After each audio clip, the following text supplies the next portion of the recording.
To go there, you have to go first this way. Right. To get down, you have to tilt like this and get down. Right. Time also running out. So computer is confused which one to take. After joining, I felt ISRO was not as I dreamt. Right. So somewhat shattered person. Instead of joining in ISRO, you want to join in Indian space program. Today it's getting widened.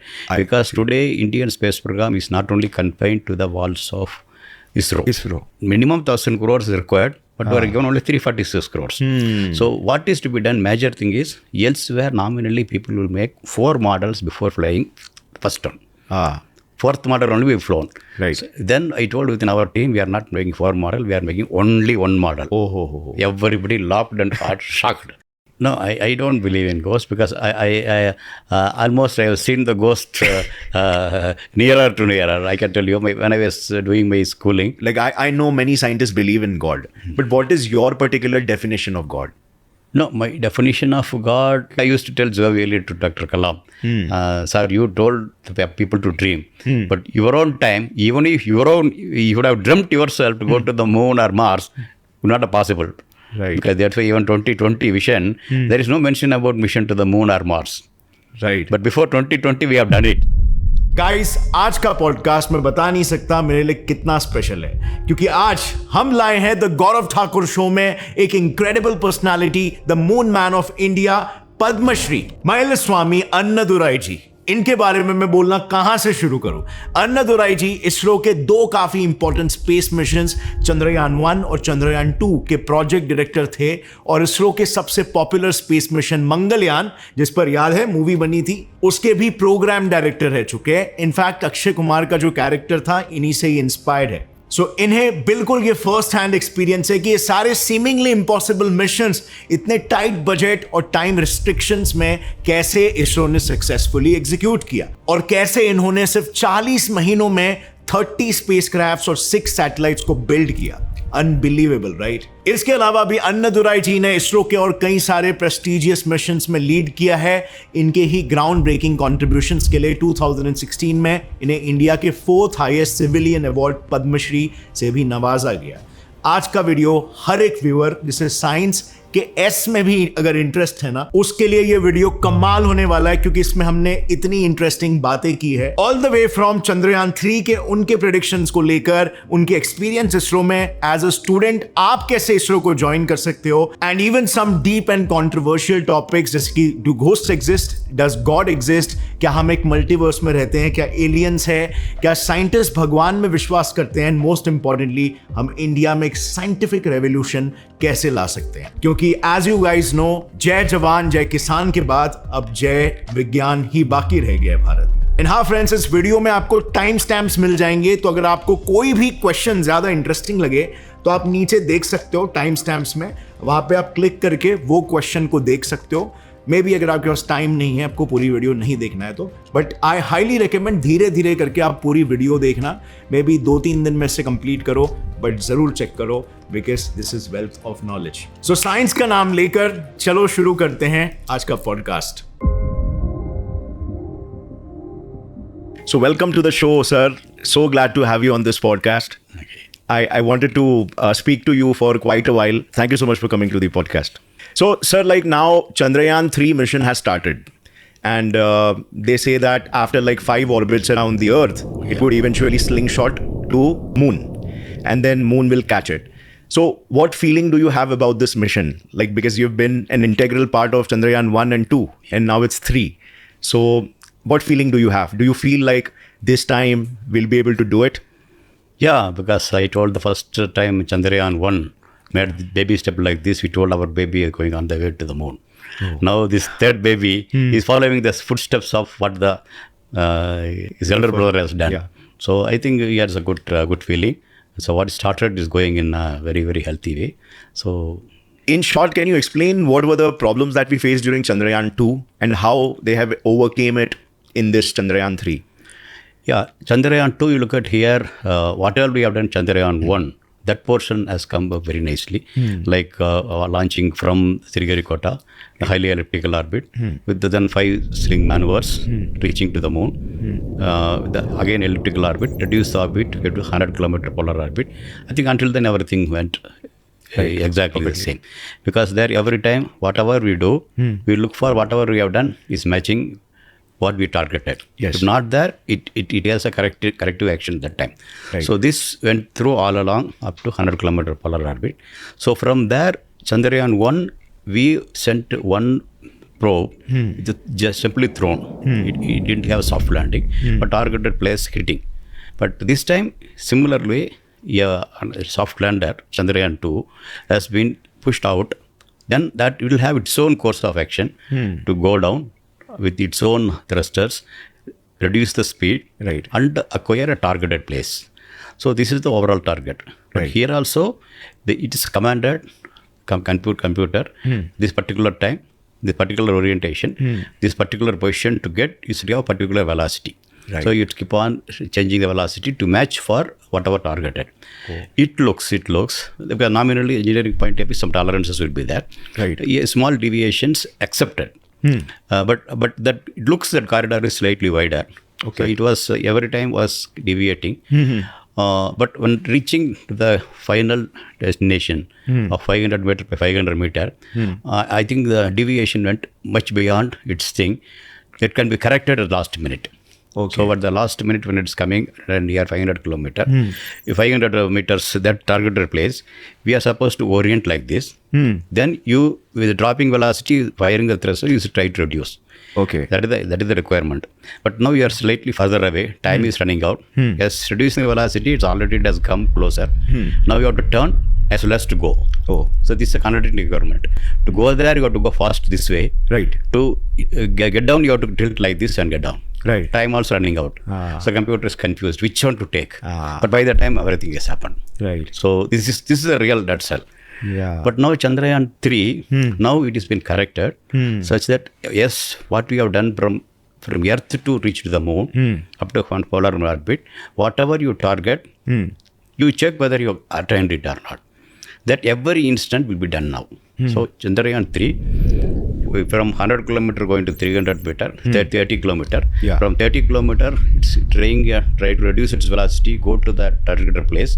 Every instant will be checked. If not there, will get corrected immediately. Then keep going. Don't accumulate the errors. That is one thing. Accumulate the momentum. So then another landing place also is widened now. Don't look for 500 meter by 500 meter, but now you have very good pictures available, 30 centimeter resolution. Now you could identify 4.5 kilometer by 2.5 kilometer, a wider region. Okay, so that even is more time. So even if it's not there, in that wherever you want to land, you can land. Softly landing is more important than pinpointing this place. So then because beyond, the rover can come and then correct. Then beyond that, in spite of all these things while landing, if slightly higher altitude we are cutting off the engines. Let us assume even if something happens while landing, originally it was 1 meter per second velocity it can land. So that legs were designed like that. But this time, even if it falls 3 meter per second, legs we are able to withstand. This is the thing. Beyond all these things, propellant this time is much more than what it was originally. So that means S and when problem comes, you will correct it. And in spite of that, to correct, you have enough fuel. Then in spite of all these things, if the free fall, if the impact velocity is more, you can withstand. So similarly, battery power, battery capacity and solar power also increased. So that way energy is more. Your tolerance for the errors is brought down, and there also where you target also has been widened. So all put together, and all these things have been doubly, triply tested in ground. Even if it deviates, whether it gets back. Even if for drop-in velocity is 3 meter per second, RB is stable. Like this, many things have been tested. Multiple times. So testing has been done, reconfiguration has been done, a landing place has been widened. I think putting together, now we are basically you described everything about when the probe is closer to the moon. So the all sequence of events. So that is the problem area. Exactly. Apart from that, we don't have any problem reaching to the orbit. Okay. Awesome. So like scientists usually basically model it first, right? Before creating a miniature kind of project. Correct. And then trying to work out the calculations and all that stuff. Yeah. Okay, so this time it has all Yeah. ran I think successfully. normally got a lot of simulations. You'll go through that, but it all simulations depend on what you perceive. Perceive, exactly. Yeah. Okay. So Right. now the teams have been perceived. You look for various non-nominal situations. You look for Right. and how to get out of that non-nominal situation. So this is how Chairman is also told. Now it has been failure, addressing failure, and each failure how you will come out of that. I think that has been addressed. Not only addressed, and again, ground also has been simulating that failures. That system is able to recover. Also been tested. So that way, I think it's Right. Awesome. Like, I believe everyone in my audience is waiting for that day when like this mission would successfully be executed. And most of my subscribers are big fans of ISRO. So there are various kinds of assumptions or theories of what particular missions ISRO people are working. So for instance, like people say ISRO is working on Gaganyan, ISRO is sending a man on Mars as well. So that also people say. Yeah. And obviously there are other projects as well which ISRO is working. So can you highlight like few core projects that ISRO is working and also the scientific objectives behind that? Because this is one of the most important reason ISRO cannot go out there and do all the missions just because it's cool. Correct. Yeah. There needs to be sufficient scientific objective. Correct. Yeah. So what are those missions that ISRO is currently pursuing? No, you predominantly look at here the vision for the ISRO is basically space for the societal needs. Towards that, our own in the remote sensing missions, our own communication missions, our own meteorological, our own navigation, then the modest science missions. Right. Beyond this, that's how it's happening. So that way, I think the first four aspects, I think it's keep happening. It has been operationalized. Our own communication satellites, remote sensing, meteorological satellites, navigation, second generation also coming. So that's keep happening. And even to some extent, even the private industries, Indian private industries also have been brought into that loop to make that keep running. Right. So now you look at these missions going for exploration like Chandrayaan or Mangalyaan, or even in this group of mission of Chandrayaan-3 is for the moon. Right. Similarly, we will have very shortly a mission called Aditya. This is basically to look at the sun in a slightly different way, putting our system in a Lagrangian point 1. So that means it's not a nominally satellite goes around a mother planet, Earth or Moon or Mars. Around that it will go using gravity. But this is using the gravity well between these two systems, planetary systems, Sun and the Earth.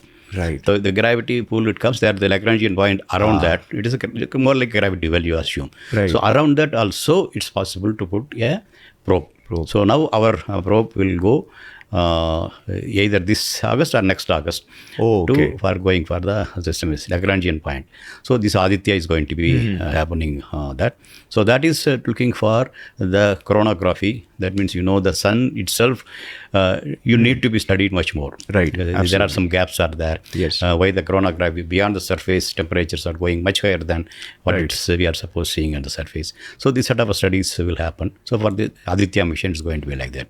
Then the mission to the Venus being studied now in science objectives and other things getting more and more finalized. Possibly that mission getting into a project mode may happen soon. Right. If you have sufficient science objectives. Science objectives.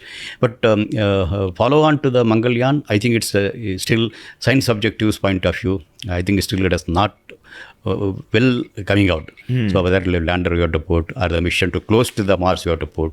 So that I think is not coming out with respect to science objective. A lot of deliberations going on. After that only it can come. But in between we will have a mission called XPoSat. Okay. So basically to the X-ray sources are there.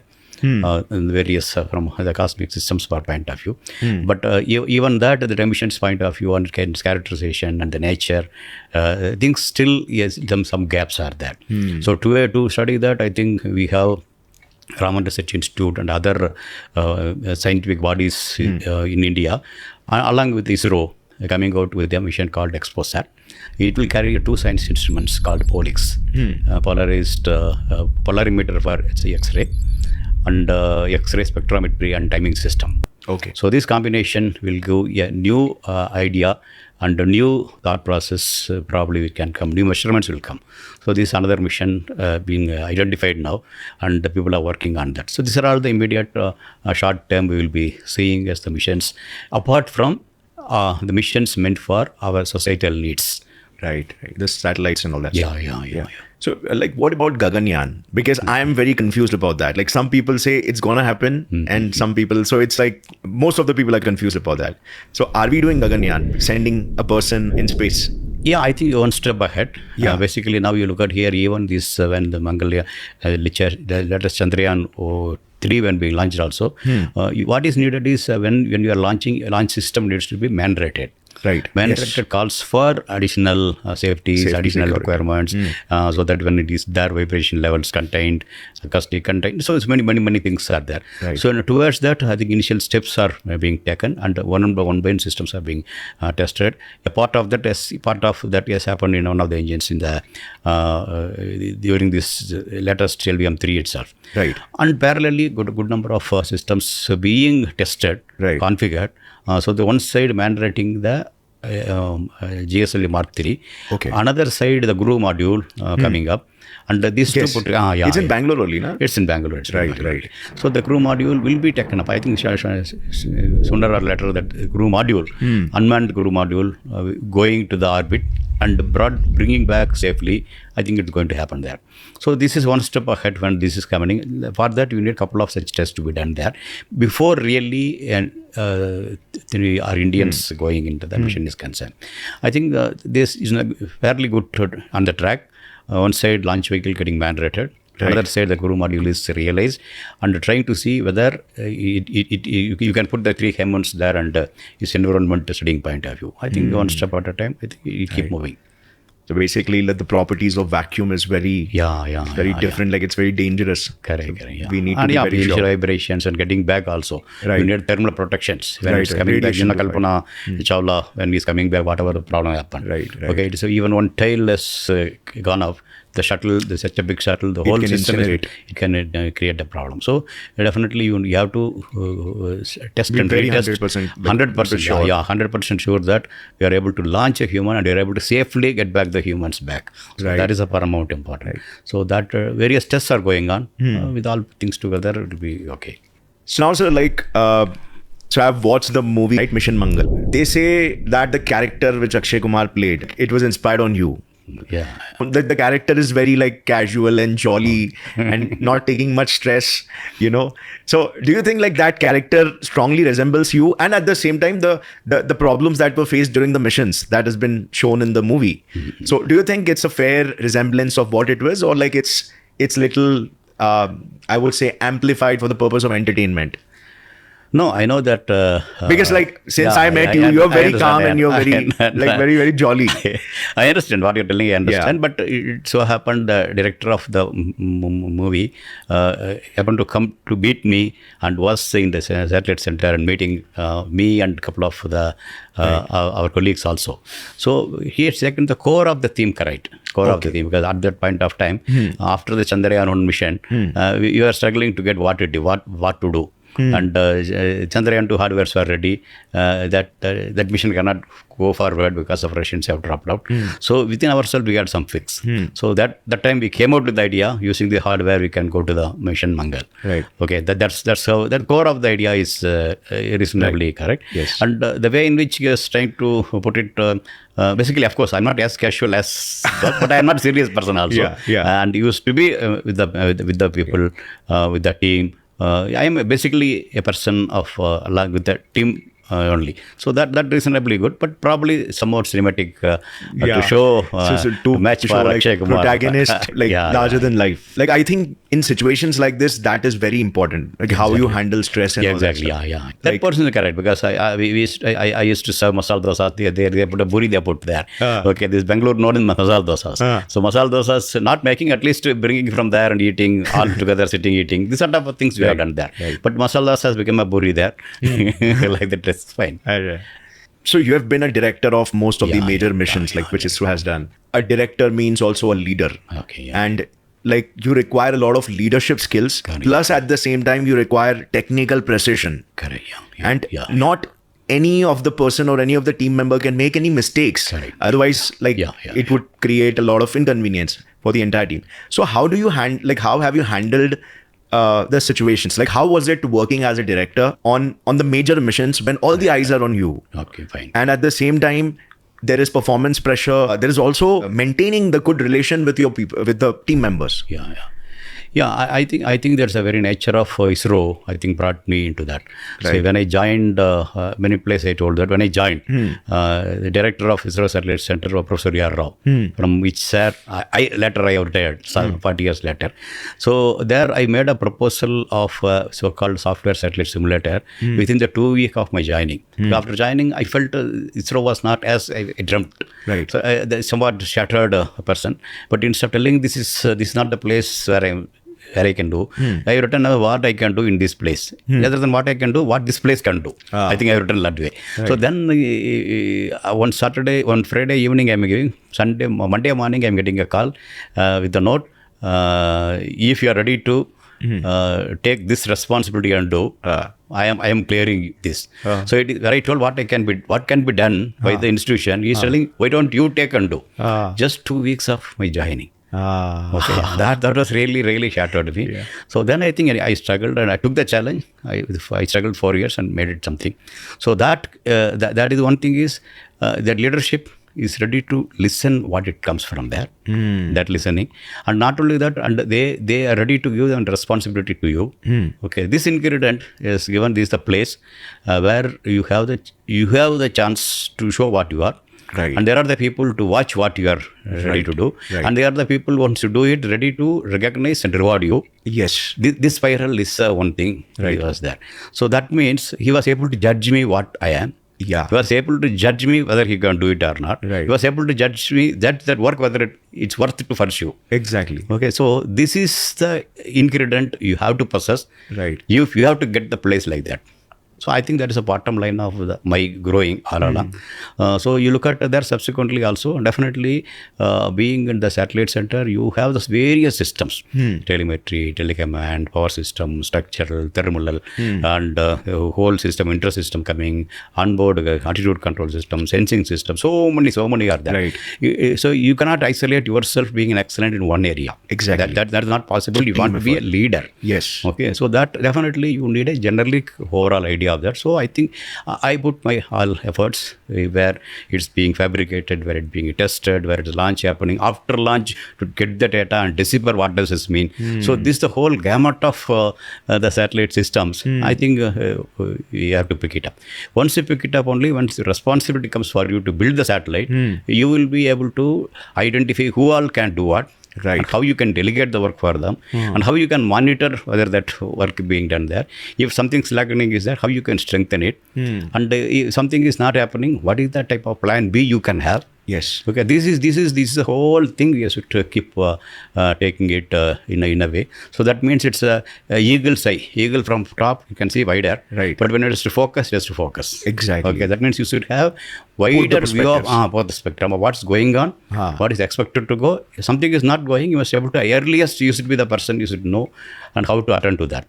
I think this is a real. I think you answered that beautifully. Like, having the generalization quality as well. So you are a generalist as well, but at the same time, you are specialist as well for all the technical details. Exactly. So these are the core skills basically that you require as someone who wants to make a career in ISRO. So sir, like this also question we come across many times, like a lot of my young junior subscribers. So they see like ISRO people doing crazy stuff. So they say like, I also want to become an ISRO scientist. Can you just explain us like few basic ways of how we can join ISRO? So if somebody wants to join ISRO, let's say he's studying, he's in 10th right now. So what are the various ways of how one can join ISRO? I think joining in ISRO, I can slightly, if they widen, like I told Chandrayaan-2 to Chandrayaan-3, the landing place you widen. If you slightly widen it, instead of joining in ISRO, you want to join an Indian space program. Today it's getting widened. Because today Indian space program is not only confined to the walls of ISRO. You see, it is being taken up in a better way, so that the private industries and entrepreneurs are coming up to make the launch vehicle, to make the satellite, to launch and get the things. And so that way, if you are ready to do, I think area is wide open. But definitely, you have to be, your skill set should be as an engineer. Should be a good at your mathematics. School level, if you tell, mathematics and physics, I think if you are good at, definitely sky is the limit for you to go in Indian space program. So with that passion, if you keep moving forward, I think today we are making a lot of, I think even the school level itself, when the NEP comes, there is every possibility. Every district will have a center of excellence or a place like your sports academy, chess academy, like that. Right. We are trying to bring in the possible for this aerospace industry point of view. Okay, you can build even how the small satellite you can build, how you can. You need not fly into the space, but how in the balloon you can take or throw it, and how you can control, how you will monitor. I think this sort of a sense of feel about satellites you're going to bring. So once that is there, like in the chess, in a school you pick up, and there today even the school children are getting into the chess Olympiad. They're becoming grandmasters. Okay, and Tendulkar has become in the schoolboy itself. I think is concerned. I think days are not far where the Indian school students can with their hands, even the rocket science is concerned. So then from there, it's their skill set, how they can come up. Once they come up, beyond ISRO, I think various possibilities existing, and you can make your own, it be an entrepreneurship in some niche area. Even if not the satellites have hundreds of parts. Even one, if you take and become one gyro you want to make, hundreds of gyros you can make per year. So like that, I think the scope is very, very, very So high. like an entire space ecosystem is being created. Exactly. Right, and then there are different parts, companies that are creating those parts. So you can go into entrepreneurship as well. Exactly. So basically, once you have the passion to play the chess, once you have the passion to be a cricketer, and you groom up, then you know which are all the ladders you take. Automatically you will come to know which are all the championships you have to play, something like that, to come to the grandmaster. Similarly, here also I could say it's designs also. Once you get that skill set, once your passion also aligned with that, your interest is aligned with that, I think the sky is not the limit. So basically, like, children have to be good in physics and mathematics. Perfect. And then they should not aim for ISRO per se. Like, if they want, they can do that. They can do that. Yeah. But then ISRO, Indian space program is that bigger domain. Bigger domain. Yeah. And at the same time, like, they should get a feel of these things, like of these skills, like developing a satellite or developing a launcher or something like that. So all these things would give that feel, which would ultimately compound. Perfect. So now, like, you mentioned mathematics. Now, like, obviously all these big missions that we are doing, whether we talk about Chandrayaan 1, 2, 3 or Mangalyaan, they require very hardcore calculations. Right? You have to predict things, predict the trajectory, predict the orbit, predict the velocity, everything. So based on what major laws or major principles or major postulates are these calculations being done? So there are like different theories and all. So for instance, I believe, I feel that general relativity would come into use a lot over here because we're measuring the curvature and all that stuff. Yeah, exactly. What you are telling is correct. Beyond even Newtonian's motion law, the Keplerian's way of defining the orbit. That is there, but as long as no perturbation has happened, no force is happening on that. Only gravity is alone is keep acting. Keplerian orbit is perfect. But now, in reality, it's not like that. Even the aerodynamic drags, solar wind can constantly keep on pushing that. And you also will have to maneuver from one place to another. For example, Chandrayaan has been put in by JSLV one orbit. From that orbit, first which is orbit you have to get out of that. So then you have to maneuver to go to that. So one is to get the feel about the orbit itself. We will not be continuously tracking, even the slices if we track. So putting the Keplerian model, we will be able to identify what the type of orbit this system is there. So then putting the perturbation models, this is coming as a differential calculus, wherein you would feed in the instantaneous forces, whatever reacting on that. Even moon is there. Moon's position also will interact on the satellite. Sun is there. Sun's position also is in it. So the gravity forces, not only the Earth, everything is coming. So it is a numerically integrating every instant. At that point when the satellite is there, what our Earth gravity influences, what solar wind creates us, how the geopotential differences making the difference, how even the moon's position, its gravity influences. So it is a numerical integration of every instant. Okay, this is happening. So that's why even the path is defined. So now you add one more instant. From here I want to go there. Right. Incremental velocity you add in the numerical calculation. So this disturbs the orbit. It's instantaneously this velocity. Right. Once this is disturbed in a Keplerian model, it keeps propagating. The orbit is different. You know that which orbit comes. So like that, it is the interplay of Keplerian model without the force. Okay. Then when you add the relativistic system there with the numerical integration, along with the forces keep adding every instant. Right. Okay. So then this is the one which takes you to the one orbit to another, what it keep happening. Right. That is the thing. Similarly, when you want to land in a place, calculation is basically that lower gravity is playing a role there. Right. Yeah, that's gravity of that. Yes. Okay, but now when you keep moving this way, as long as every time you introduce the velocity, so this you may look like velocity increase, reduced here, but basically this has an influence to track it down. Because 100 kilometers around the moon you are going around. Very strong. That velocity you are going. Yeah. As long as you are going velocity, almost you are holding on that. But this velocity, you reduce 100 meter. Right. Reduce this way, but actually it falls this way. Right. It actually dips. Yeah. It dips. So it may look like you are changing velocity here because of its gravitation. That integration will take you down and down. Okay. But now you have to land like this, so you should know where I should turn. Right. So that's the numerical integration tells you you come to this point, this velocity you may go there. So now better you turn. Right. And you keep moving. So it is basically the interplay of the various forces, the gravity models, and the instantaneous velocity of the probe. Okay. And what additionally you are going to add or additionally going to subtract. Either you are reducing the velocity or increasing the velocity. Right. So these instances you keep putting in your computer simulation and you predict and iterative mode. Right. Okay. Sometimes you may go overshoot, sometimes you'll come back. Then you iterate it and you arrive at what you want. So basically it's integration of so many elements and forces and everything.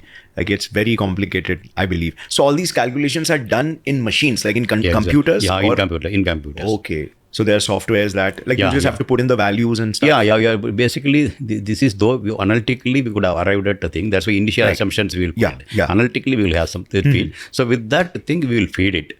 Okay, this much we can do. Yes. But instantaneously, as I told now, every second that's what's happening. Right. And because what is happening is it depends on even the geometry of the satellite also. Okay. Okay. Even the geometry of the satellite also we have to put, because when the solar radiation comes, solar radiation also plays a force to retard it. Exactly. Or sometimes to push it. Right. Pushing or pulling also may happen. Okay. And a slight change in trajectory. Exactly. Yeah. It will lead somewhere else. It will lead somewhere. Actually, that is one of the reason why before mission Mangal, we are the first people to succeed in the first attempt. America failed 5 attempts. That's one of the biggest. Yeah, because 9 months when you are traveling, it's accumulated errors, even though small, accumulated errors when you do. So that retards the velocity of the probe good amount. Right. And when they go over there, either Mars could have gone or Mars had to come. Either you have gone early or you have gone late. Okay, the integrated effect comes. So that's why a numerical integration, taking all instances. For example, the whole 9 months of a journey, so many times you will run. And many times you may miss. Right. Actually, in our simulation system will show we are missing. Okay. So then we have to fine tune the number. Exactly. When you fine tune the number until you get a successful result. Outcome. So basically, it's like a game that keeps on playing. Yeah. And ultimately, it has to reach to the final position. Yeah. Okay. And then, all the scientists are working on problem solvings constantly, trying to look for what created. For example, you are not able to get the field. So then it may be required some of the areas in the solar, or even the solar panel to be articulated slightly different way, or the satellite slightly articulated slightly different way. You give a projected area either more or less. It may be sometimes it may be like that. Say you are so many runs you are making, you are not getting the solution at all. Right. Then you're looking back, what creates that? So that means the force, whatever happened, retarding on the satellite is creating an issue. So how you can reduce? you can reduce a couple of ways. One is projected area I can reduce, or else the reflectivity of the surface I can modify. Okay. So that even though area is more, yes, its reflectance is less. Right. So that can reduce the thing. If you want to reduce or increase, it depending upon that you can do. In spite of all these things, while going, it may be different. Right. So then we will articulate the solar panels slightly more or less. So we have enough margin in the solar power. So you slightly reduce the thing. So that overall, its force effect will come down. So like that, it's a different plus minus game. Plus minus game. Okay. So already you know this hotel I have to come. You fix the roadmap and come. Right. But when you come nearer, it may not be like that. Right. So then you have to ask somebody else, or you have to adjust somebody else, like that. Yeah. Something similar. En route also some corrections may be called over. You have to do it. Right. Also, like all these missions are so complicated and they require a lot of budget. But ISRO is known for like doing things in a fraction of a cost that NASA has allotted the budget for. Yeah. So is it more challenging, or like obviously it's more challenging, but in exactly what way? Yeah. So is it more challenging, let's say, when we are trying to get in the equipments, so we have to create our own equipments? Yeah. Or is it more challenging in a way that like, they have to come up with better solutions, better designs, better ideas of how we can cost cut and get things done? Yeah, it's a combination of all the thing, whatever you told. So first and foremost, is it possible to come out with a simple design as much as possible? Right. Simpler one which you can realize. Yeah. Okay. And that realization is it possible to have an incremental effort over the previous one? So what are all you have developed in your hand? Right.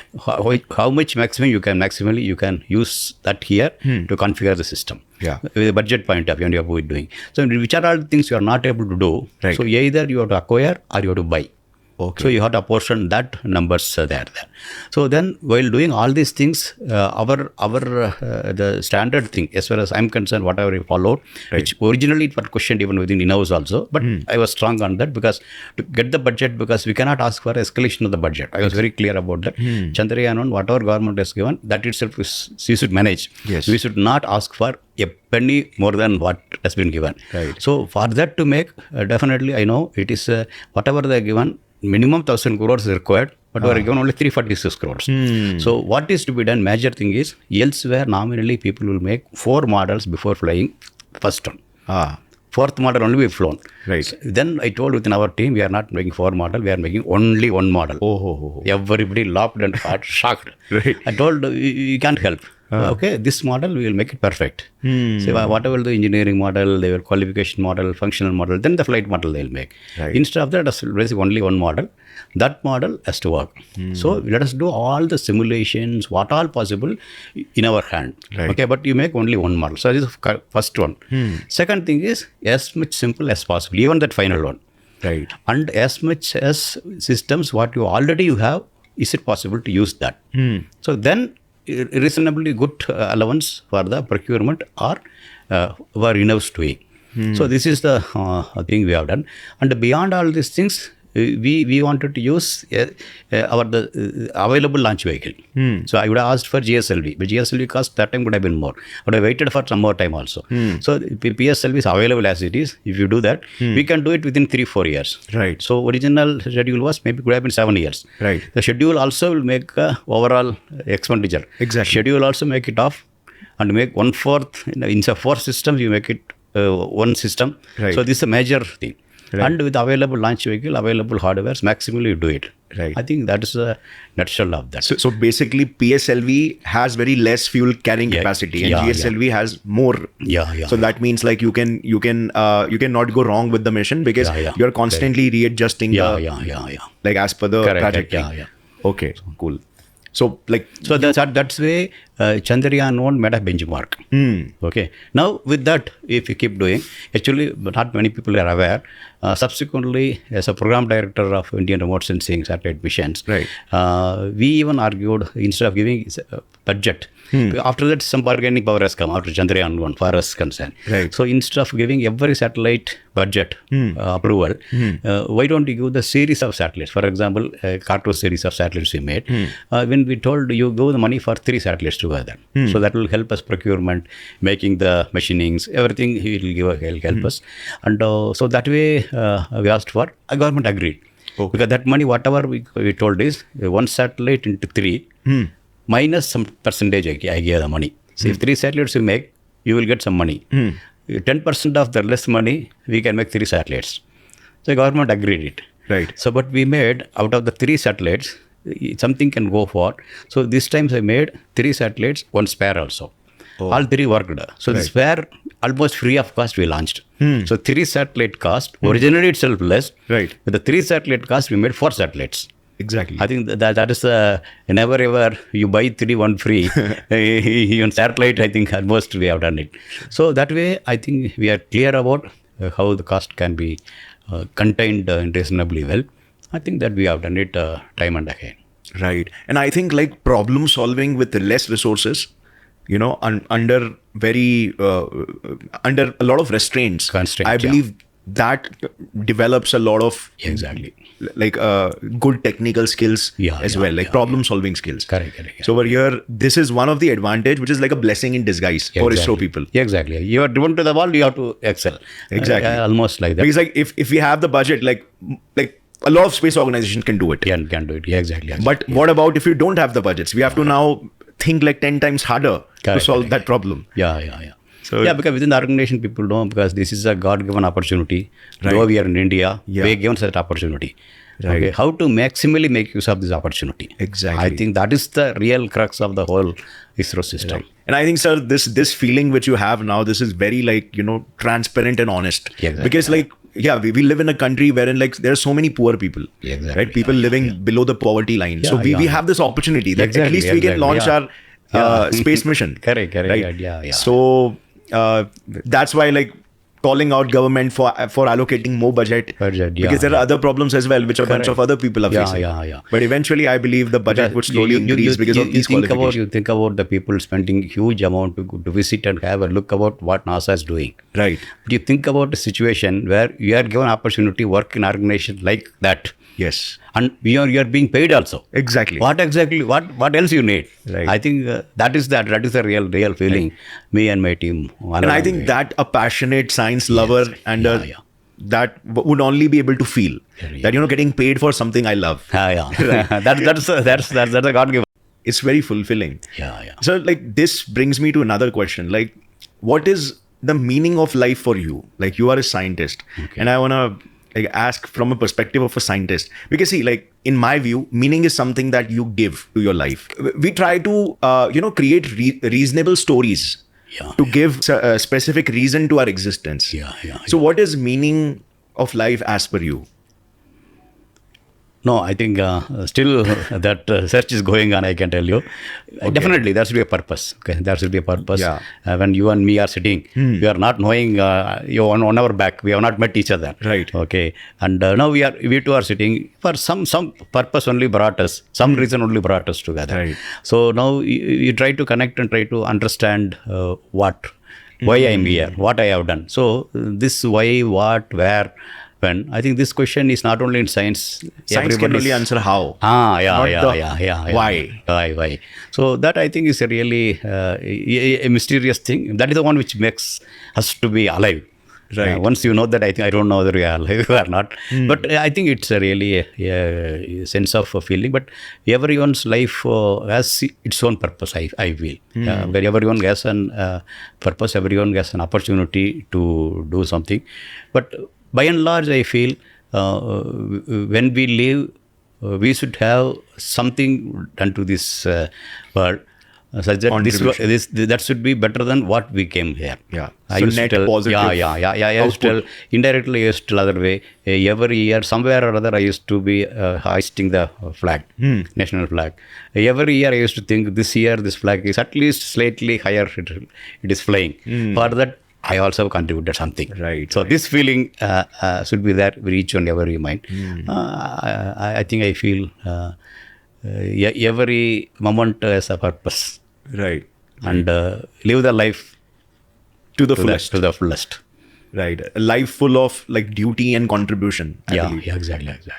Because like I've been researching somewhat in neuroscience for this. Okay. Like for this answer, like why do we create meaning? Yeah. The reason is because obviously like we like our brain interprets everything in forms of reason. Correct. Yeah. So like this, the prefrontal cortex part, and there are different structures in there as well, like ventrodorsal, prefrontal cortex, and the different things. So like this tries to basically give a justification of all the experiences that we are having. Correct. Yeah. So I believe that the meaning of life is something that you create. But ultimately, the meaning should be something which should have a net positive outcome. Yeah, exactly. And that is exactly what you said as well. Yeah. So great, sir. And I believe like people really grow up to be great if they have this kind of a mental attitude. Yeah. So apart from that, like this is the question which many youngsters do ask. Okay. Right? Like they're also scared a lot because of this, because of the ghosts. So do you think, as per science, ghosts exist? Because when you become older, so the ghosts no longer bother you. But when you're young, they bother you a lot. So why is there discrepancy? Why old people don't believe in ghosts, or do you believe in ghosts? Like what does science has to say? No, I don't believe in ghosts, because I almost I have seen the ghost nearer to nearer. I can tell you, when I was doing my schooling, one day I have to walk in after the schooling over, going back. It was a very, very dark night. My village didn't have even the street lights. It's a very dark night, and I was passing through a burial ground. And many people that told about the ghost story in that burial ground. Something will come, all these things. Stories. And believe me, sometime something. Some sound was coming. Yeah. Okay. Tuck. And it is keep on increasing, that sound, and its speed also increasing. Very close. Came nearer. I was even seeing two glittering eyes. Very close to me. Just I turned out. One bull was running that way. Oh my God. Okay. Yeah. The reality, original. If I would have fell down and not seen, I would have thought it is a ghost. Right. But it was not a ghost. Actually, it is a bull is going through.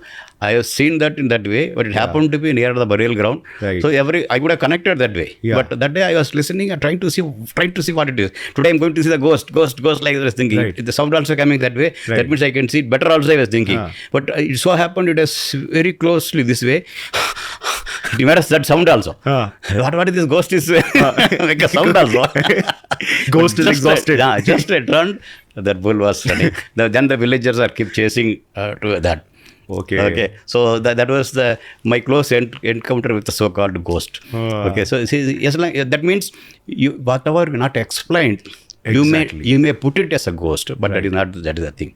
Okay. Even I have seen some places some sort of what do you call sulfur gases coming. That will glitter, look like as if some ghost. Yeah. Yeah. So that means once you understand what is it is. So exactly. Yeah. So basically like our brain is constantly trying to analyze the environment and seek for explanations around it. In times of fear, we actually start like visualizing things. Put the flame as a ghost. Yeah, exactly. And our nervous system becomes like some like hypersensitive. And everything like feels like a threat. So I believe this is when you start making those connections, those flawed connections. Correct, and then there are stories as well. Yeah, exactly. So then you tell your friend, and then your friend tells somebody else. It's like that getting amplified, and finally it's amplified. Exactly. But from science perspective as well, no scientist has actually proved that the ghosts exist, right? Yeah. So we can call this like ghosts of the gaps. Exactly. Like the unexplained. Unexplained. So there's a gap, there's a ghost. Yeah. For example, our yesterday I think I saw on the news today. One of the media friend has sent to me. The Australian many people, the East Coast, they have seen an UFO. Everybody declared. Right. But finally, it happened to be our LVM-3. The stage was going there. Right. It was glittering with the sunlight. Right. It was seen as a. So this was recent. Okay. Today morning I got the news like that. The news was because it's orbiting around the Earth, right? Yeah, because it is going. Yeah. That path will go towards Australia. At that time it will be evening time. So that will be keep glittering. So hours 2:35, hours evening. Around 7 o'clock, something like that. That light it's hitting there. They are thinking it is a UFO.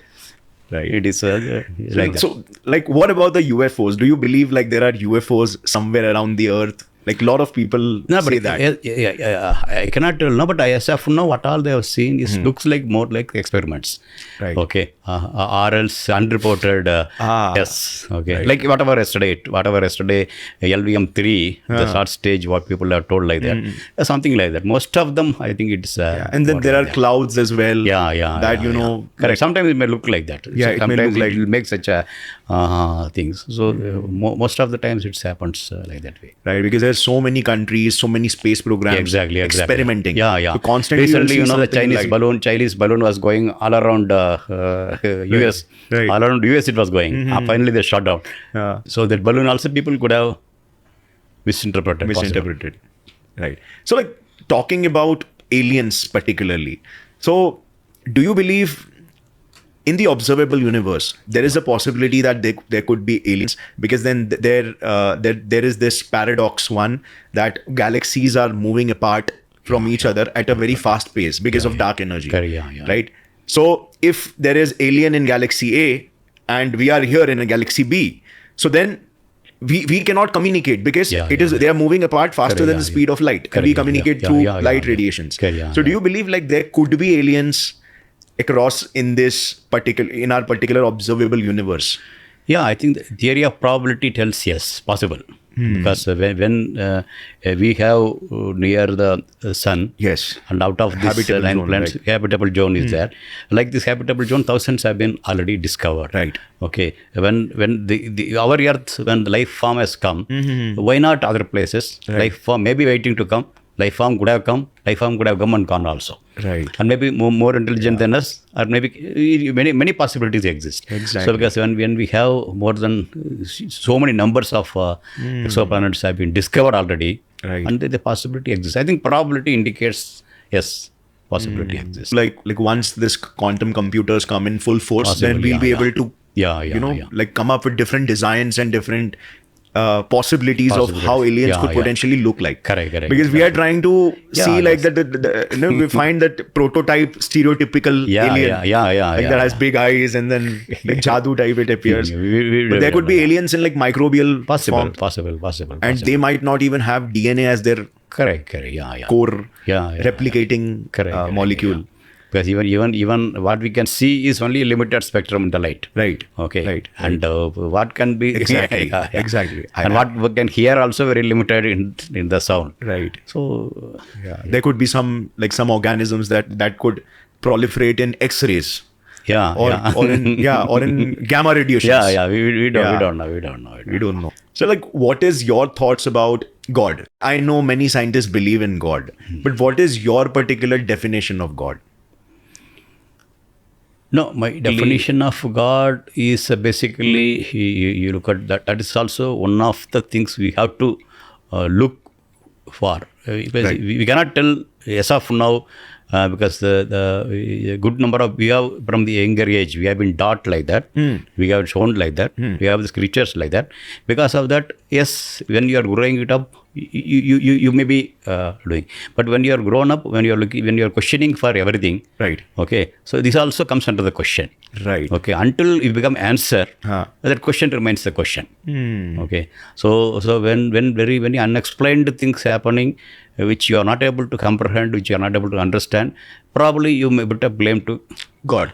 Right. So God of the gaps. That concept is known as God of the gaps. God of the gaps. Right. Yeah, that is the thing. Is it the God is a reason for that unexplained thing? Right. Or we have not understood how the unexplained thing has happened. You're on the way, like trying to figure out things. Yeah, exactly. So this between these two things, yes, it is.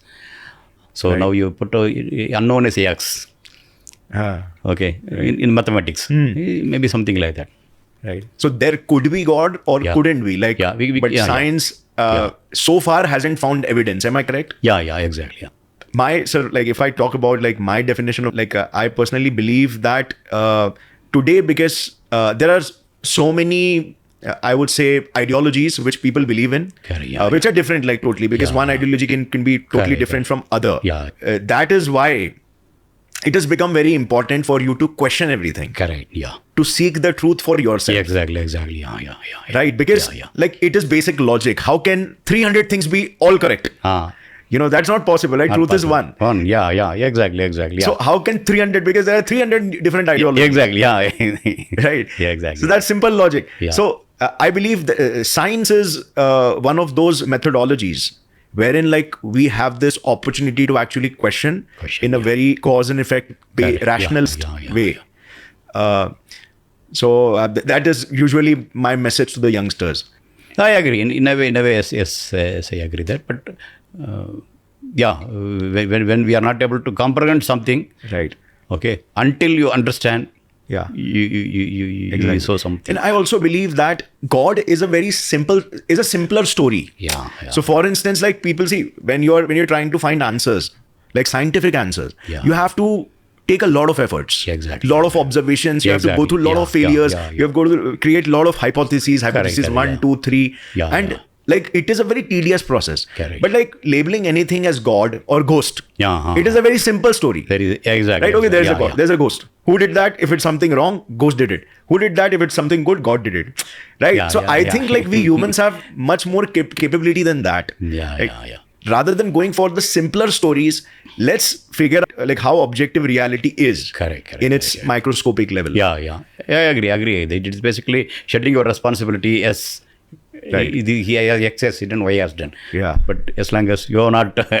because that is how like human civilizations have... So Dr. Neil deGrasse Tyson says that science is engine of prosperity. Exactly. Like if you look at all the great advancements today, correct, like this mic where we are speaking, everything is because of science. The quality of living of people has increased tremendously. Perfect. We are living more. And we are happier also in general.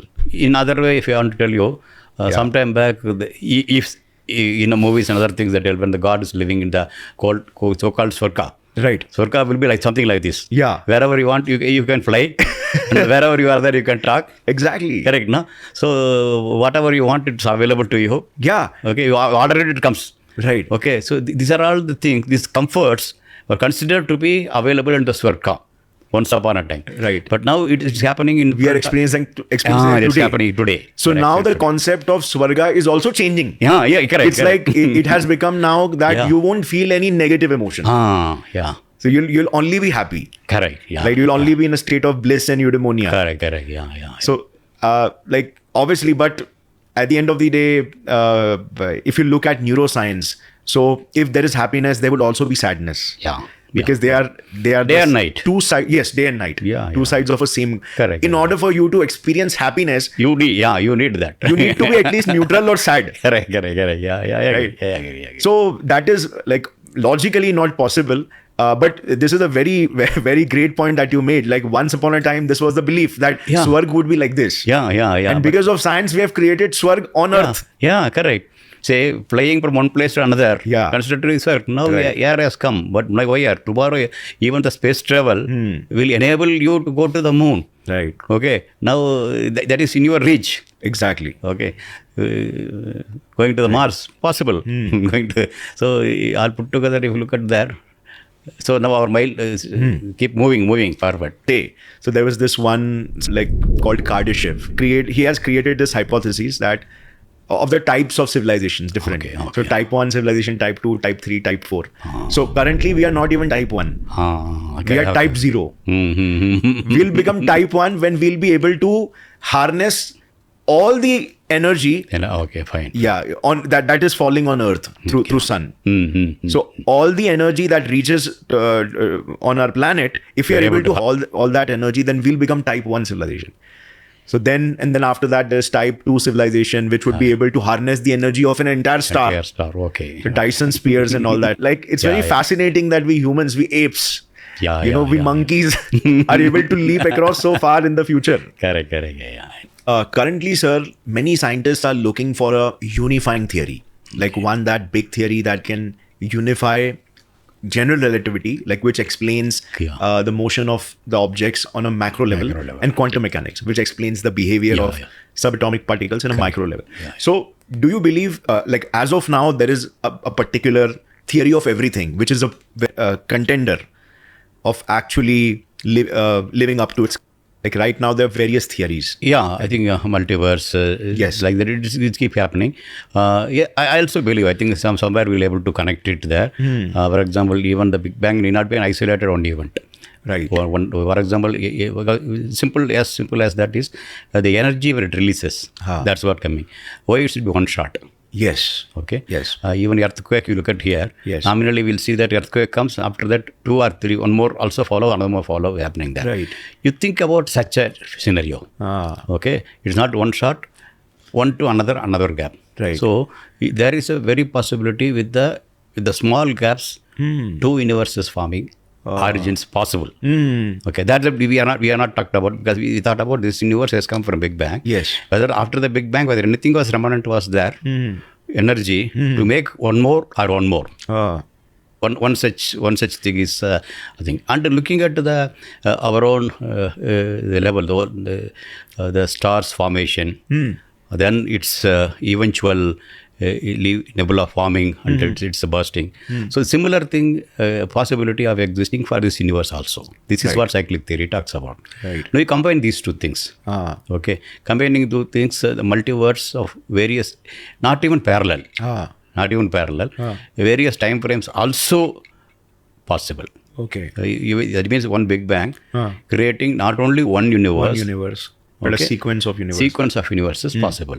So then eventually this, whatever the formed universes, okay, also to going back to the Big Bang position, state. This is another thing we talk about, cyclic. You combine these two things. So a multiverse is a finite possibility as far as I am concerned. Right. Okay. So there in the multiverse, definitely all the unified things possibility exists. So basically, there is a cyclical system. Yeah, one way. That has been created. Yeah. Like everything is happening in a cycle. Yeah. Okay. But then, sir, the next question comes is like how that cycle got created. Like from the causality point of view, right? Yeah. This is like one of the worst problems that we face as thinkers and philosophers over here. Correct. Because over here it's very difficult to test those theories. Like we can only philosophize. Correct. And it is very hard to break that causality. Correct. Like what caused what? So I agree because whatever we are observing now, this observation to come to this level, we put an origin. Yes. But there is an origin of an origin. Origin of an origin. Yeah. Okay. As per our logic. As per the logic. Yes. I agree. Yes. As per the logic, that is still the thing there. So that is really a point of the whole the humanities. Exactly. I have thought about it a little bit. Yeah. So I'm able to give justifications of things on this philosophical level. Yeah. Up to a point, if we can agree that in the universe, anything that can be created or that can exist is existing. Yeah. Correct. So there is one theory which says that, like in universe, that is like multiverse of possibilities. Yeah. That any possibility that can actually take place is taking place right now. Yeah. And in some part, in some other universe or in some other part of hyperspace. Yeah. So from here, like we are able to like deduct. Like I personally have an idea of how we can deduct things into how our universe got created and how other things like other universes will also get created. Yeah. But we need this one observation. We need this one axiom. Yeah. We need to just believe in this, that in the universe, and we have this multiverse theory, which is partly claiming it to be true.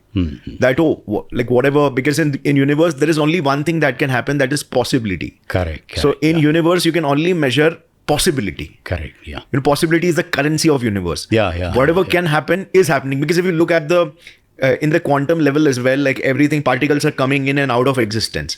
And there are different fields which have their own charges. Fine. Most of the fields have zero charge. Just the boson field has like a net positive charge.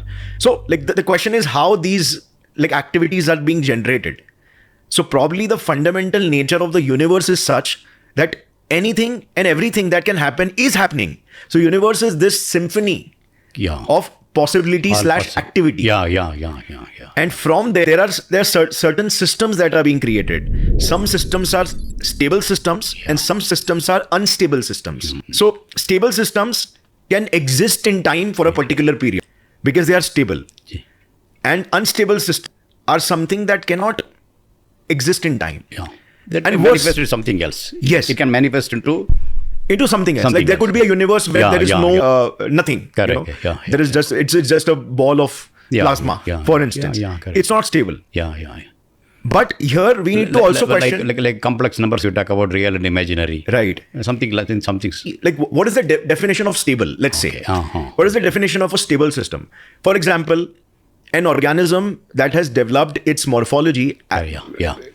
In order to survive in plasma, would say, oh, your universe filled with plasma is a stable system. Right? So the definition of stable and unstable is not exactly there.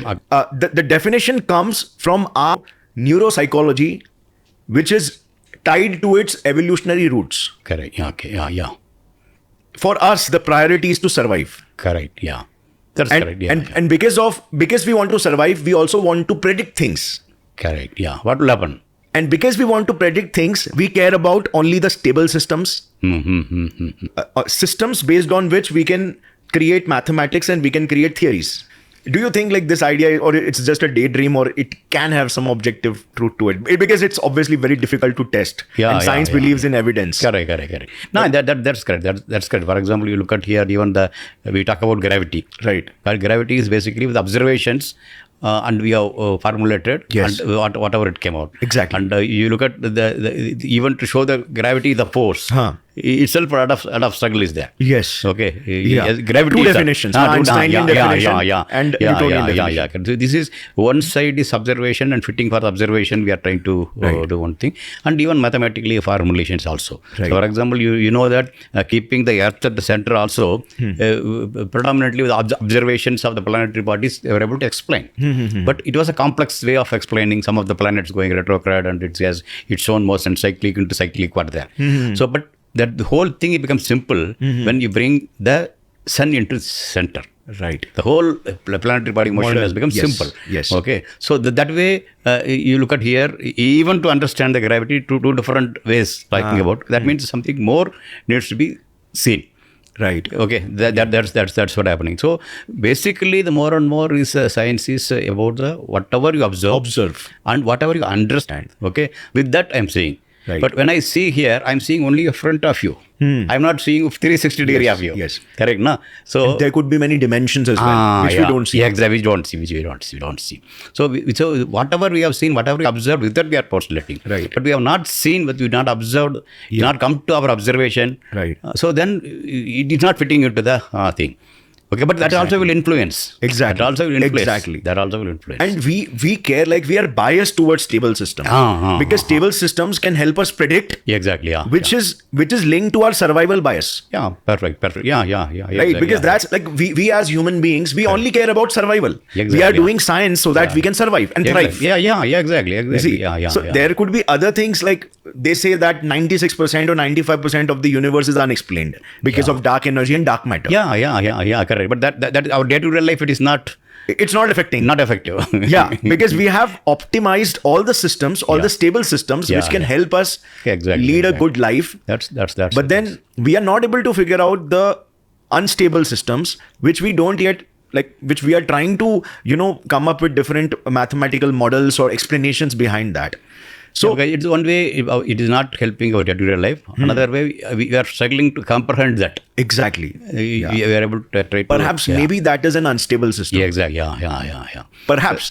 Because that may give answer to many of problems also, if you understand properly. Right. For example, energy issues, environment issues.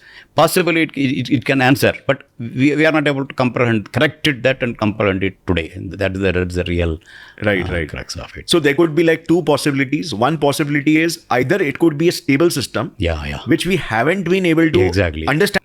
And if it's a stable system, then we'll have to agree that this universe, the universe in which we are living living, it itself is a stable system. Yeah. And we can understand it totally. Correct. Yeah. Right? And that unstable system is somewhere else. That could be like somewhere in the hyperspace. Correct, and that also multiverse theory says. Correct.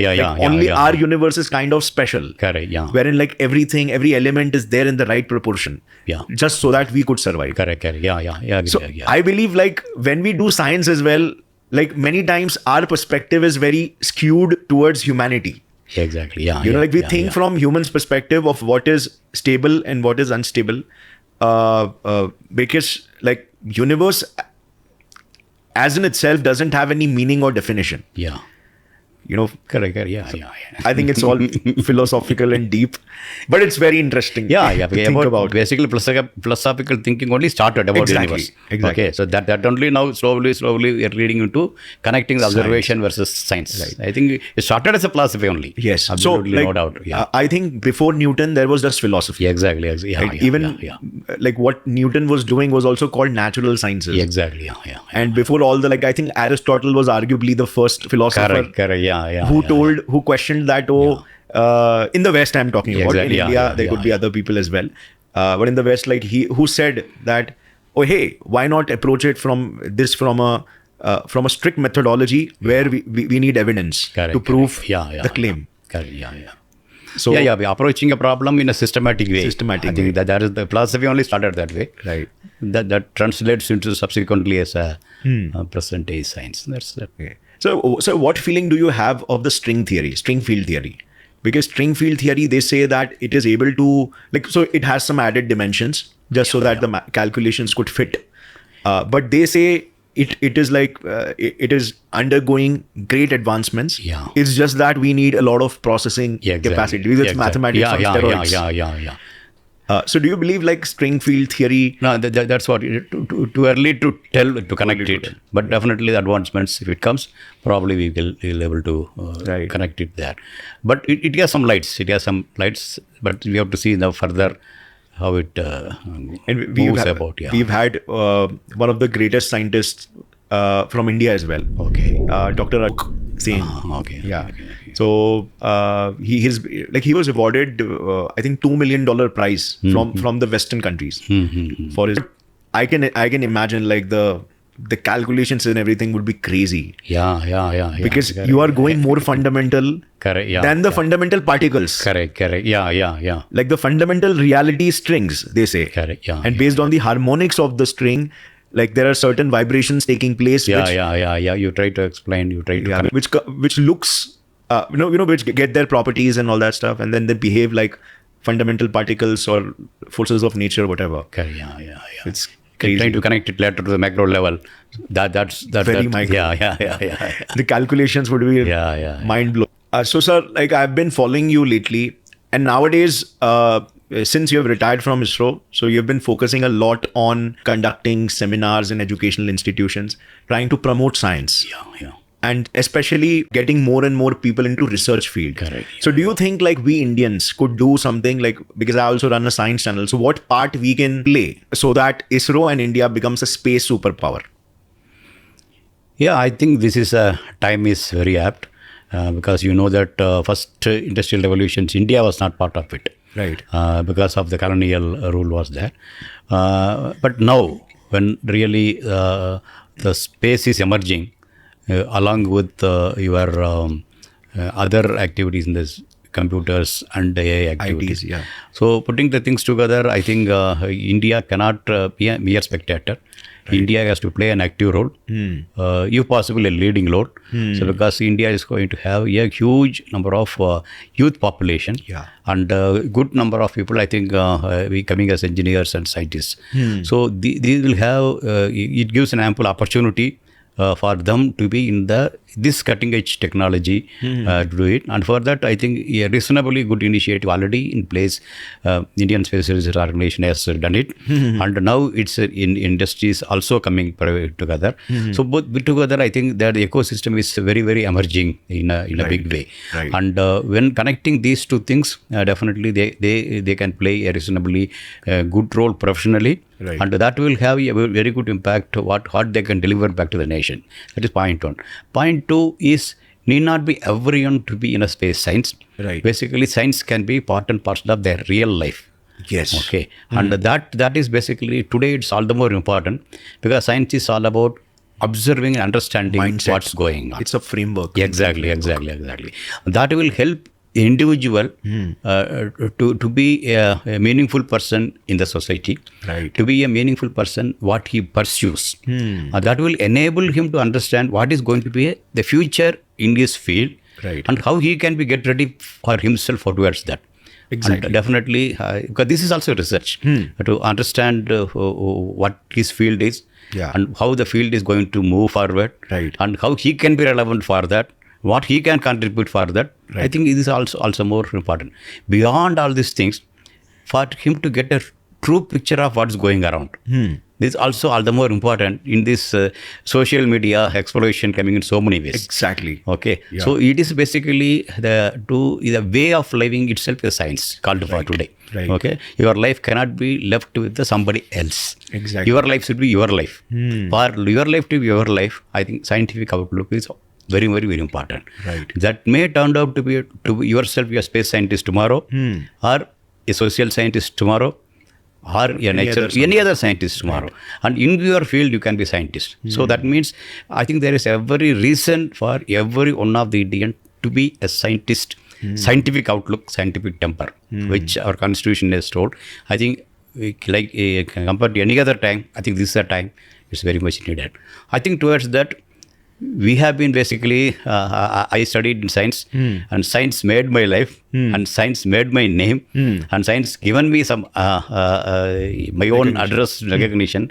So I think it is my and you responsibility to give back the society in a way, to tell them it is a hardcore requirement, every individual to have a scientific outlook. Exactly. That make him the scientist in different field. That's different story. But Right. beyond that, I think this is the basic fundamental. If you're able to translate this and give to them, the rest they will take care. Right.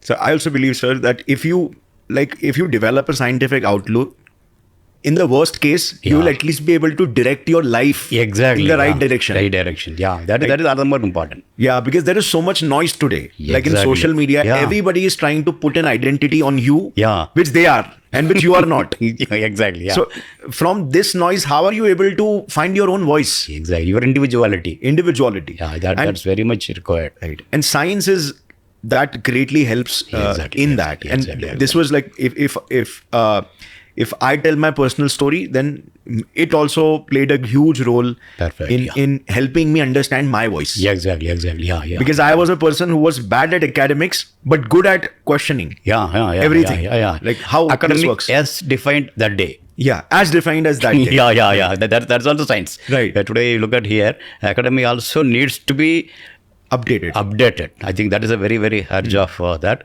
because the scales of academia is under question. Right. Scales of academia. I think that needs to be So, questioned. sir, what are you doing on your level, like to promote science? Yeah, one thing is basically I reach out to the schools and try to tell, in spite of whatever my background, here it's possibilities exist. One is to make them to believe, yes, we can be part of it. Right. To showcase myself, putting their pedestal. Yes. I'm one among obviously. you. Okay, when I could make it, why can't you? That's the first and foremost fundamental I'm trying to do. Then second level is what really we can do. For example, I work nearly 36 years in the space. Okay, but that doesn't mean I have to continue to do that, because that is whatever I learned here, it can be translated in different fields also. Exactly. Okay, that's why I'm working with the universities and IT students in various domains. For example, the drone, how it can be used for farmers, and here some agro products, how can be converted into waste to wealth. Okay, which today is a burden to the farmer.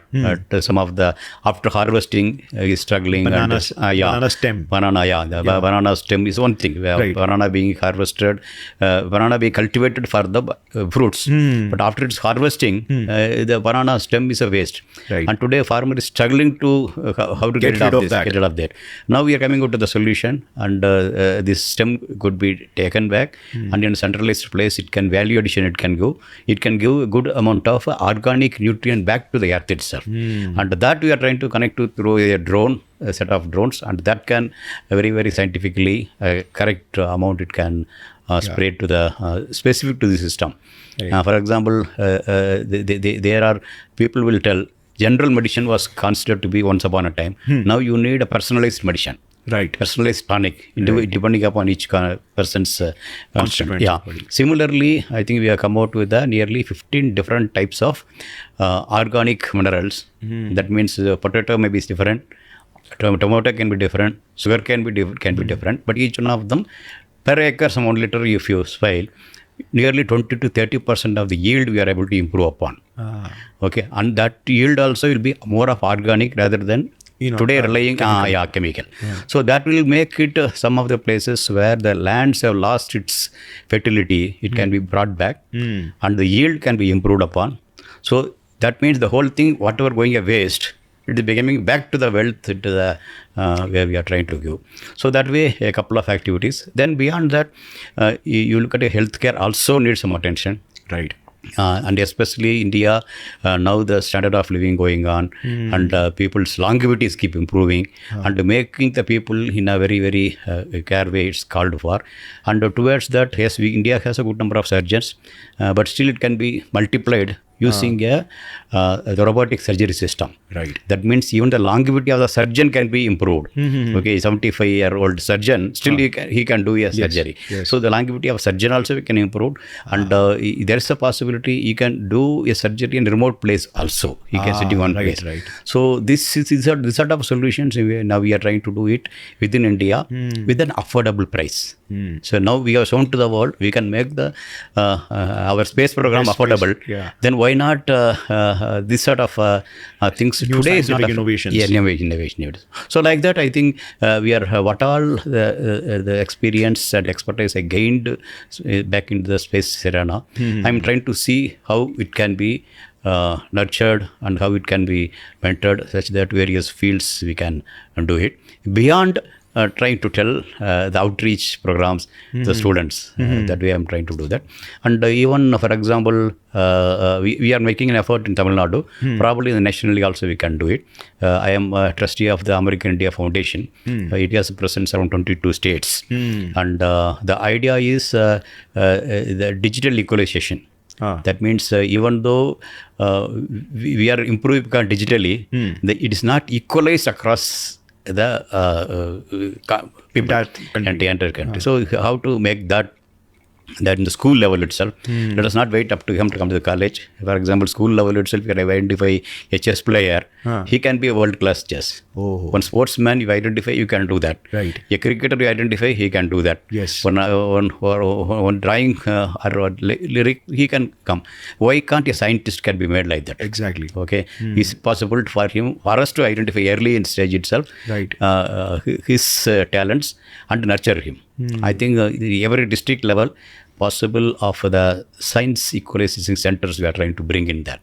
So that probably beyond telling, a select group of people can keep coming up so that by the time when they come to the college, they know whether they are science or technologists. So he can be keep grown. Or else today you look at here, a good number of people after joining engineering college, they come to know they are not engineers. Even after graduating, they come to know they are not engineers.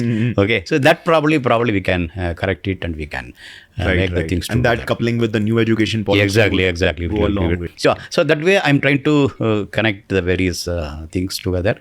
So that way the time goes very, very productively and keep myself engaged. You keep yourself engaged. I think that is the one way. Keep yourself be young also. Right. Yeah. So, sir, I think like you described it very well of what all you learned throughout your life and throughout your service at ISRO. Whatever you learned over there, you are using that now for your entrepreneurial ventures, wherein you are advising other entrepreneurs on technology. Exactly. And those entrepreneurs are creating India. Exactly. Like creating the future of India. Yeah. The idea is, even though I am beyond 65, today I am getting that mindset. Why can't you get the mindset from the starting? Exactly. Okay, don't look for somebody give an employment for you. What you can do for that. I think that will make their life better individually and collectively, the family and the nation also. I think today ecosystem is such a vibrant. Exactly. This is the time we got to make use of it. Exactly. And that's what I'm trying to. Because during your times, you didn't have the benefit of this ecosystem. But today people can have exactly the benefit. It's just that you need to, block the noise. Yeah. Because that ecosystem is there, but then the noise is also amplified. Exactly. Actually, I used to tell jovially to Dr. Kalam, sir, you told the people to dream, but your own time, even if you would have dreamt yourself to go to the moon or Mars, not possible. Right. Because that's why even 2020 vision, there is no mention about mission to the moon or Mars. Right. But before 2020, we have done it. Yes. Today's ecosystem is such a vibrant ecosystem.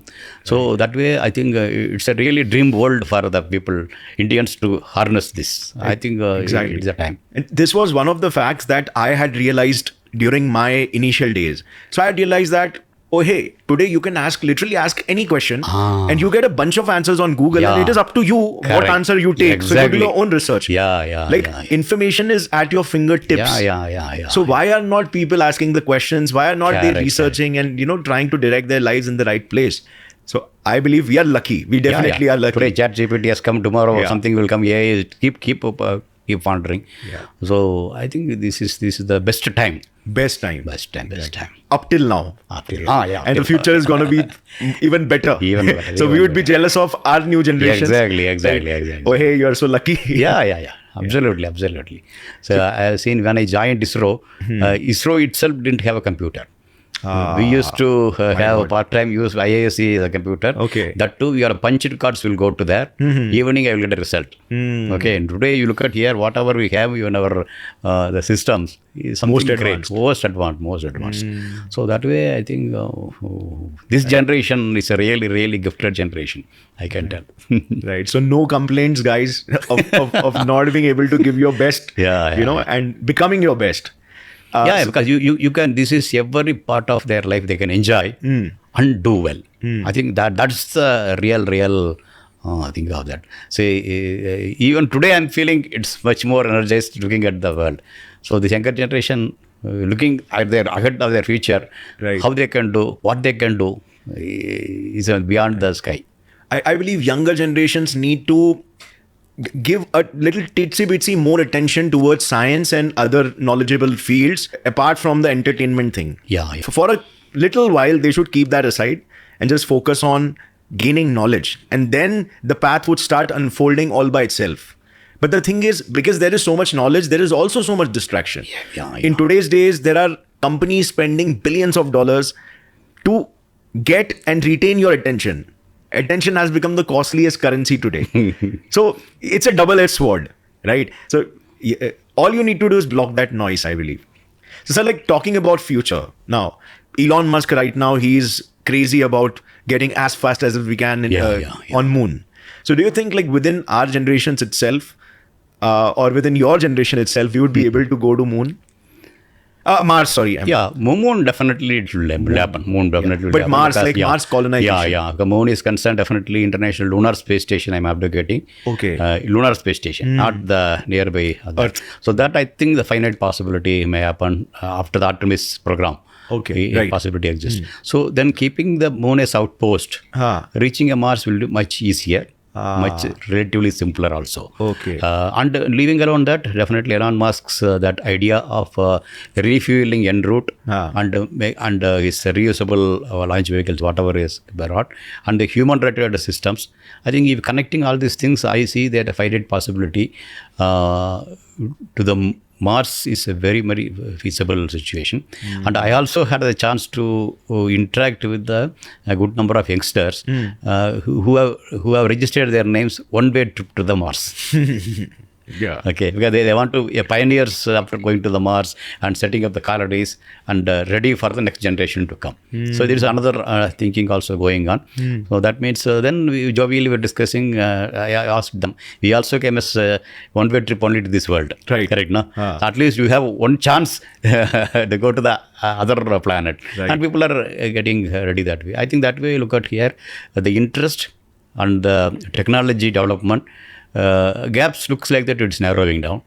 So very modest human colony in the Mars in the near future. to start with the International Lunar Space Station and the Moon. I think there is a finite possibility. Right, and it would be so crazy. Like we are traveling to some other planet and then we are staying over there. We are making that planet habitable. We are... Yeah, you look at here, just a century back, you look at here, even Australia, America was considered to be a distant land. Yeah. Okay. Right. Distant lands. But that continent is connected because once we have the air travel has come, they're connected there. Similar way, I used to tell Moon and Mars also, our extended continent separated by space. Space travel in place of air travel, space travel in affordable, then it is an extended continent, Moon and Mars, for the habitable thing is concerned. Right. So it is not very far. Exactly. And that would be a crazy world, like if we live in that world, like we're traveling to different planets, they are different continents, and we'll just be like few hours apart, or few days apart. And beyond that, an idealistic situation, which I am trying to tell, and which has been echoed by many intellectuals, is International Lunar Space Station. If are able to show, let us assume India, China, Russia, America, European countries all put together having one station, that will show to the world the possibility of we all having a peaceful coexistence in a place. Right. That will show the seed for the next generation. Right. Why can't we live like that in this planet also? On Earth. Okay. Why to unnecessarily spend our energy in army, navy, air force conflicts? Why to do that? Okay. I think that possibility also exists. Okay. It is not only we got to prove that concept first once. Exactly. And then you change our perspective. Perspective. So I think that is one of the reason I'm advocating why can't do. Right. I think the scientists from Chinese also in a way they code yes. There is a possibility. I think that way, I feel there is instead of everyone trying for superpower, let the humanity become superpower. Exactly. Okay. So like on a very system level or on a very rudimentary level, don't you think like that's very hard? Because kind of like if you put in the human dynamics over there, see at the end of the day, every leader has accumulated power. So why would the leader want to let go of power? Only if all the leaders at the right time, at the right place have that mindset that, oh, it's humanity over my accumulated power, only then I believe that we should be able to have. So it's a very complicated kind of situation. But if people become educated and if people become aware of this reality, then they can force the leaders and then they can create clear expectations. That, oh, hey, we don't want concentration of power. We want unity. We want true equality. So as to say. Yeah, I think that my feeling that should happen because civilization has seen various types of rulings and rulers and the governments. Right. In far-reaching situation. Yes. Because unnecessarily wasting our energies and efforts this way, in a focused way, that if it comes. And because otherwise, the way in which the world is going, next generation, we don't know what will be the reality. Right. In terms of environment, in terms of energy, in terms of pollution levels of water, pollution level of air, it's really mind-boggling. Okay, unless otherwise some big mid-core correction is not done, it's empty reality. That's also we should think about that. So that way, I think that's still possible. Say, for example, so many states together, India. Similarly, United States also like that only. Right. Okay. So that way, looking that way, so that means a coexistence of multiple cultures, multiple languages, multiple religious beliefs. We are able to coexist. You slightly make it another umbrella. Why not? Right. So we'll have to come up with a new ideology, I believe. Yeah. That ideology should prioritize humanity. Exactly. As a space. As a space, spatially expanding civilization. Something like that. Something like that. So we'll have to come up with a simple story of humanity being the correct. Because now we are living. Each one has his own belief, its own story, their own story. I think it should be possible. So we'll need a big ideological system. Correct. To get first people. all under one big umbrella. Correct. That's what we don't know where is the heaven.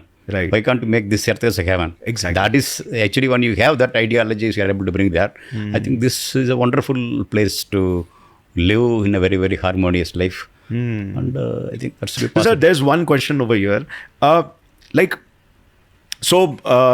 Many people believe, and there are some data as well, suggesting that more people believe in religion or in ideologies, they become like good citizens or they become more moral.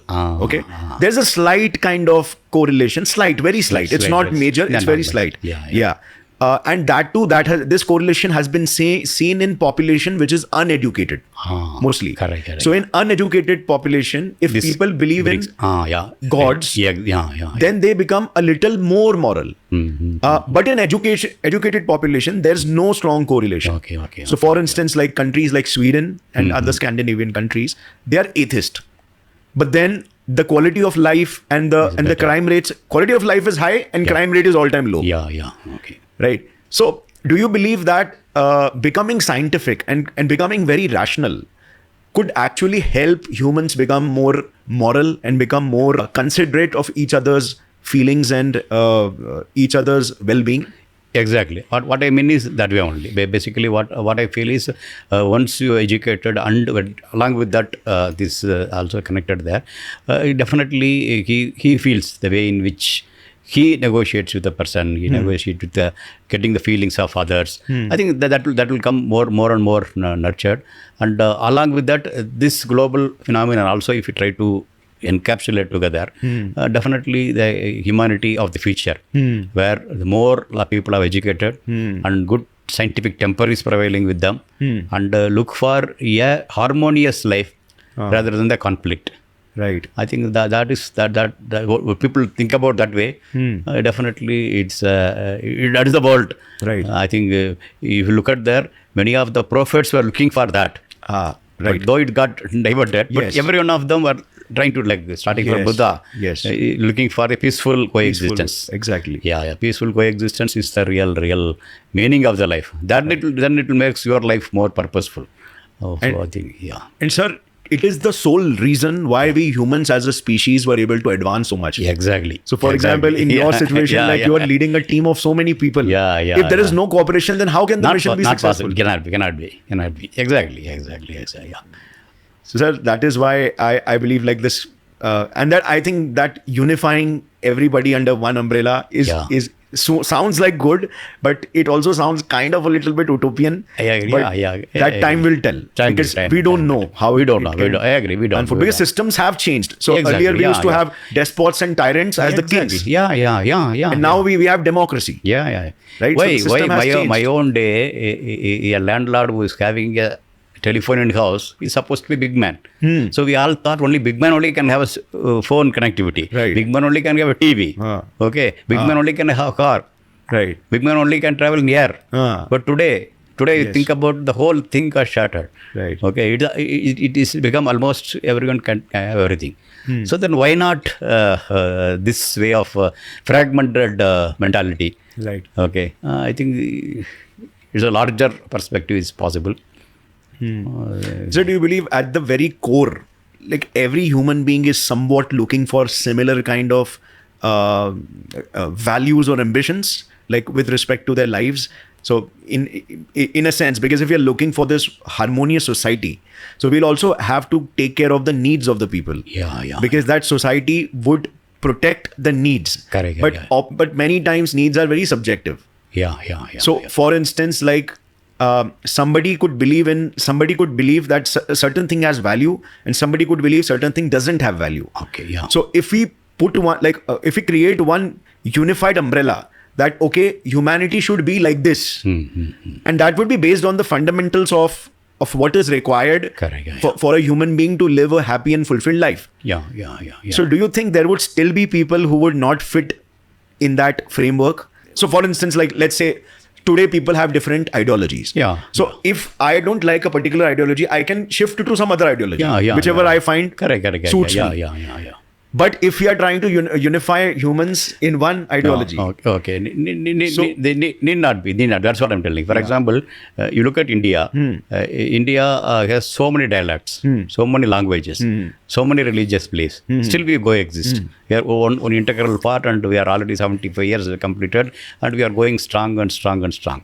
So now you expand this across the continents and take it to the moon. Take it to the Mars. I think that's the reason what we are telling is International Space Station in this way, which they are configuring. Instead of that, you do that when we are talking about that.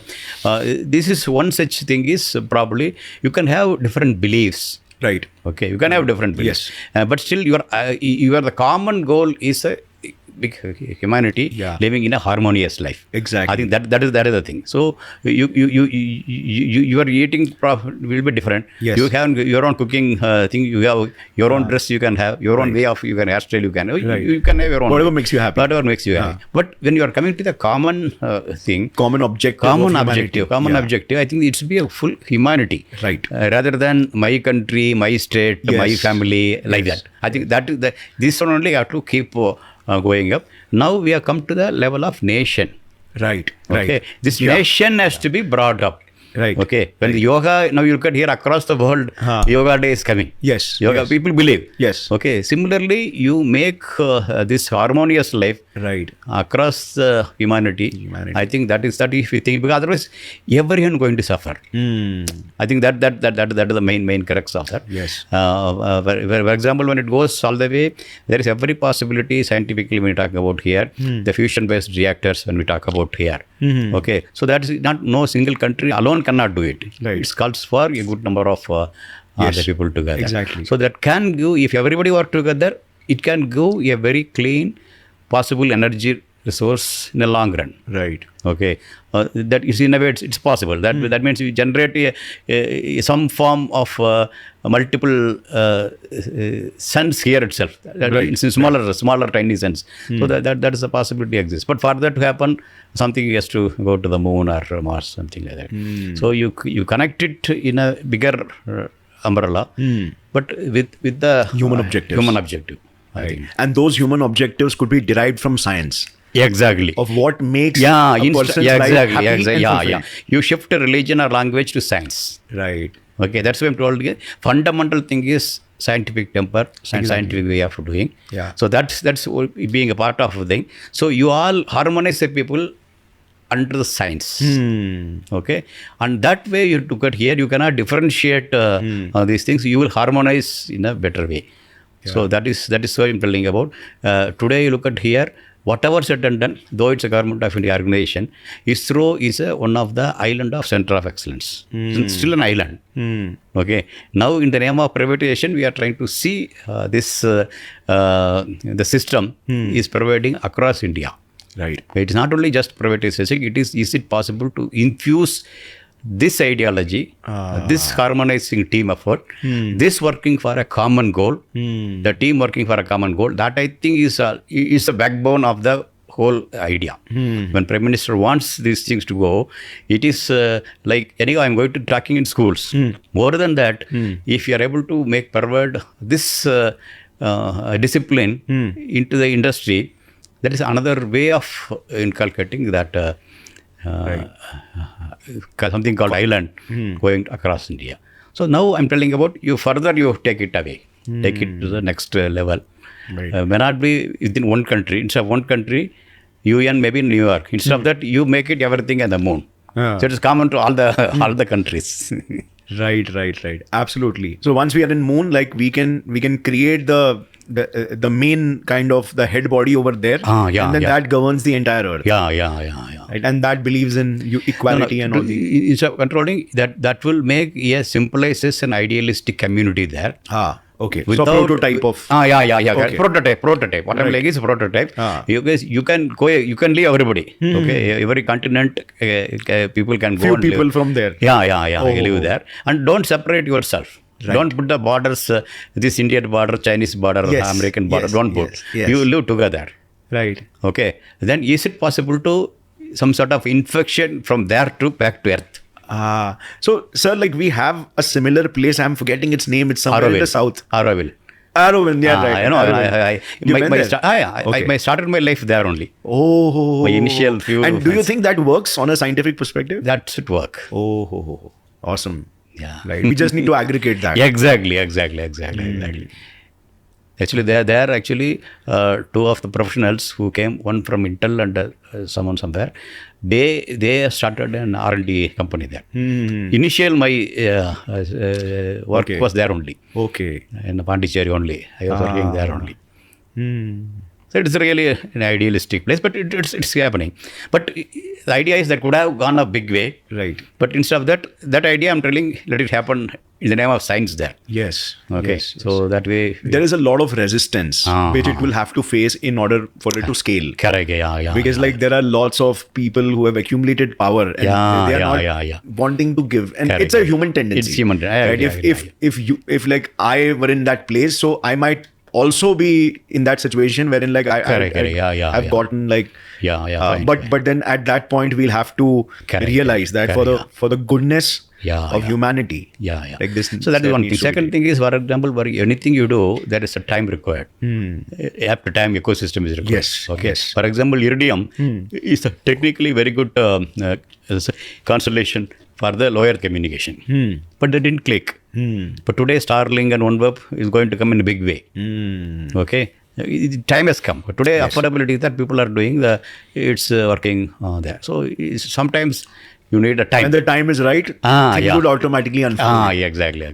Now and a lot of people, they laughed at that. At this thing. That a thela wala using phone and paying through UPI. That's not possible. Now you look at here, wherever you haircutting you go, or your vegetable vendor. Yes. Everybody is showing this, sir, you pay there. That's what he tells. The magic. Okay. So sir, like this thing would happen when like people would understand that science is not a subject. Exactly. Science is a way of life, is a thinking framework, is a perspective of life. Perfect. That's what I'm trying to tell. That instead of telling the people you come to the space and other things, basically what we are supposed to do, that's what I told. Right. Is the science is a way of life. Exactly. That is the topic I is tell that.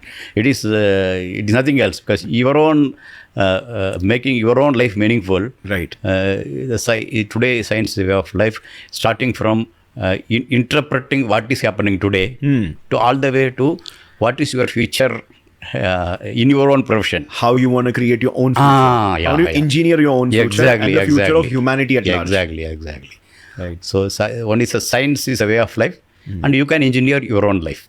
Right. So you can be science and engineer, scientist come engineer in your own perspective. And we all are engineers. Even though you don't have good ones or bad ones. Exactly. Even it doesn't mean you have to have a formal graduation from engineering or science. Right. You can have. I truly feel, sir, that this message should 100x spread out there, because like I have feel, because I've been creating science content since like 5-6 years. So a lot of people, like, they look at my channel and they'll say, oh, I'm not from science. Like this channel is not for me.